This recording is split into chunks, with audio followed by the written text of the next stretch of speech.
Il est 18h à Paris, 16h en temps universel. Le journal en français facile. Mathis Limano.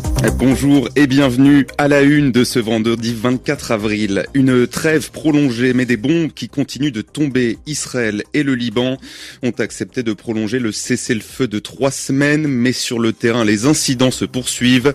Encore 2 morts aujourd'hui dans une frappe israélienne et une nouvelle victime chez les casques bleus de l'ONU.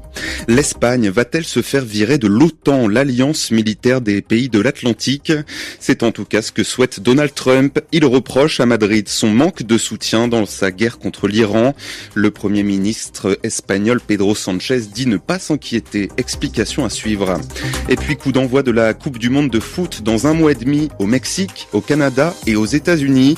Et face à la politique anti-migrants de l'administration Trump, des associations américaines publient un guide pour les supporters venus du monde entier.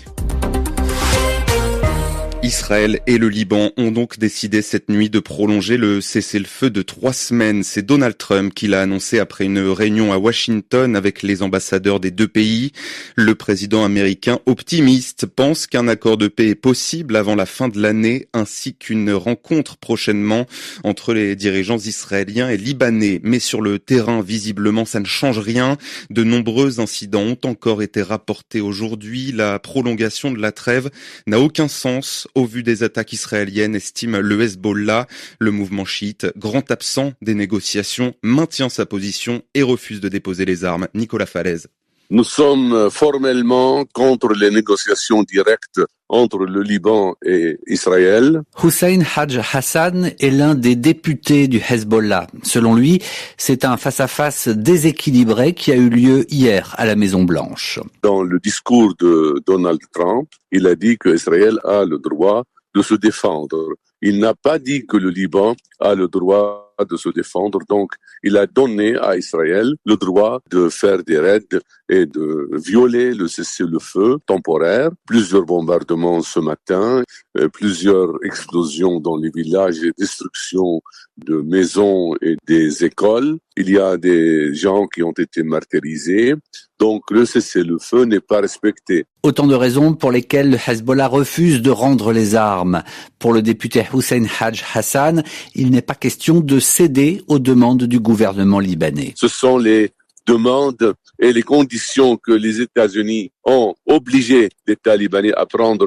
C'est une soumission de l'État libanais aux conditions américaines. Les pressions extérieures sur le Liban pour le désarmement du Hezbollah risquent de provoquer des tensions dans le pays, poursuit le député, qui assure toutefois vouloir éviter une confrontation entre Libanais. Nicolas Falaise, et je vous le disais, la trêve continue d'être violée malgré sa prolongation. Une frappe israélienne a tué aujourd'hui 2 personnes dans la localité de Toulin, au sud Liban, d'après le ministère de la Santé. La mission des Nations Unies dans la région, de nouveau endeuillée après la mort d'un 6e casque bleu, un soldat indonésien grièvement blessé à la fin du mois de mars dans une explosion imputée à l'armée israélienne. D'après les premiers résultats de l'enquête, l'armée israélienne qui annonce enfin qu'un de ses drones a été abattu par le Hezbollah dans le sud du Liban. Le président libanais Joseph Aoun ainsi que les chefs d'État syriens, égyptiens et jordaniens sont à Chypre, aujourd'hui reçus par les dirigeants européens. Réunis en sommet informel, les 27 veulent jouer un rôle plus important dans le retour de la paix au Moyen-Orient. Mais comment faire alors que Donald Trump en a fait des cibles de choix, reprochant à ses alliés européens leur manque de soutien dans sa guerre contre l'Iran? Le président américain envisage même de les sanctionner. En ligne de mire, l'Espagne, le Premier ministre Pedro Sánchez est l'une des voix les plus critiques de la guerre déclenchée par les États-Unis. Noé Pignède. Face à la décision espagnole d'interdire le survol de son espace aérien par les avions américains à destination de l'Iran, Donald Trump multiplie les menaces. Au début du mois, il parlait d'interrompre tout commerce avec la péninsule ibérique. Et maintenant, c'est donc la présence de l'Espagne dans l'OTAN qu'il remet en cause. Réponse de Pedro Sánchez. Notre position est claire. Collaboration absolue avec nos alliés, mais dans le cadre strict du droit international. De notre point de vue, il n'y a pas de débat. Nous remplissons nos obligations et nous sommes un partenaire fidèle. Donc, on est parfaitement serein. Paris, Londres et Rome ont aussi interdit leurs espaces aériens aux aéronefs militaires américains. La première ministre italienne Giorgia Meloni, réputée proche de Donald Trump, temporise. Je pense que l'OTAN doit rester unie. Je pense que nous devons travailler à renforcer le pilier européen de l'OTAN, ce que nous faisons évidemment.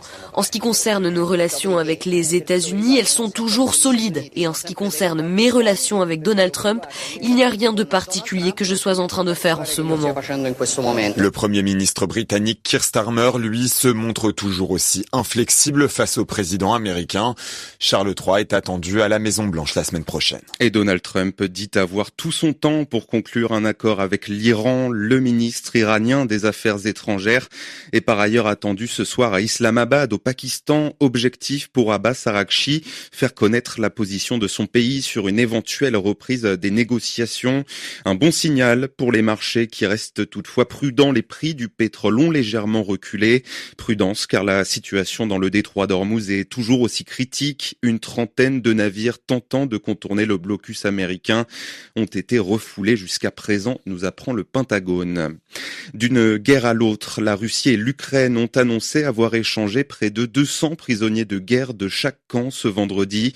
L'échange de prisonniers demeure le seul domaine de coopération entre Kiev et Moscou, alors que les négociations sont au point mort, reléguées au second plan par le conflit au Moyen-Orient. Et puis aux États-Unis, la justice abandonne ses poursuites contre Jerome Powell. Le patron de la Banque centrale était au cœur d'une enquête sur le coût des travaux de rénovation du siège de la banque. Une enquête poussée par Donald Trump qui veut la tête de Jerome Powell. Il veut qu'il quitte son poste alors que son mandat se termine le mois prochain. Il devrait être remplacé par Kevin Warsh, le candidat désigné par le président des États-Unis. Le journal en français facile. Il est 18h07 à Paris, 17h07 à Londres. Des militants pour l'aide à mourir se sont rassemblés ce matin devant le Parlement britannique. Ils ont protesté contre l'abandon d'un texte instaurant une aide à mourir pour des personnes atteintes d'une maladie incurable. Le texte de loi avait été validé par la Chambre des communes, l'une des deux chambres du Parlement. Mais la seconde, celle des Lords, n'a pas eu le temps de l'examiner dans le délai imparti. En raison de nombreux blocages, il est donc abandonné. Les fans de foot scrutent leur calendrier J-48 avant le coup d'envoi de la Coupe du Monde de foot en Amérique. Le Mexique et le Canada accueilleront des matchs, mais la majorité des rencontres se jouera aux États-Unis. Et sur place, on s'inquiète de l'accueil que réserveront les autorités aux fans venus du monde entier. Une centaine d'associations américaines ont publié dans ce contexte un document baptisé Conseil aux voyageurs. Babacar Diarra. Voir des associations des droits de l'homme tirer la sonnette d'alarme avant une Coupe du Monde n'est pas une nouveauté. Cela avait été le cas avant les deux dernières éditions de 2018 en Russie, puis 2022 au Qatar. Mais qu'il y ait un éventail aussi large de signataires issus de l'un des pays organisateurs interpelle. Ils anticipent de multiples violations sur la base du renforcement du programme anti-immigration du gouvernement Trump. Les visiteurs s'exposeraient ainsi à un refus arbitraire d'entrer sur le territoire, au risque d'arrestation, de détention, voire d'expulsion, ou encore à une application violente du contrôle aux faciès. Ces associations appellent la FIFA à jouer de son influence. L'instance fêtière répond en s'engageant à respecter et protéger les droits humains reconnus au droit international. Il y a quelques mois, les nouvelles mesures d'obtention de visas mises en place par l'administration Trump avaient ciblé 4 pays, l'Iran, Haïti, le Sénégal et la Côte d'Ivoire, dont les supporters pourraient avoir à débourser des milliers d'euros sans être sûrs d'obtenir leur sésame pour assister au match de leurs joueurs sur le territoire états-unien. Babacar Diarra, accusé de propos racistes contre le Brésilien Vinicius Junior lors du match de Ligue des Champions Real Madrid-Benfica. Le joueur de Lisbonne, l'Argentin Gianluca Prestiani, a été suspendu pour 6 matchs, dont 6 avec sursis par l'UEFA pour propos discriminatoires. Et puis, il ne pourra pas défendre son titre à Roland-Garros. Le tennisman espagnol Carlos Alcaraz déclare forfait suite à une blessure. C'est ainsi que se referme ce journal en français facile. Vous pouvez le réécouter et le lire à tout moment sur françaisfacile.rfi.fr. Merci de rester fidèle à la radio du monde. Il est presque 18h10 à Paris, 2 heures de moins en temps universel. Tout de suite, retrouvez Radio Foot International pour son Café des Sports.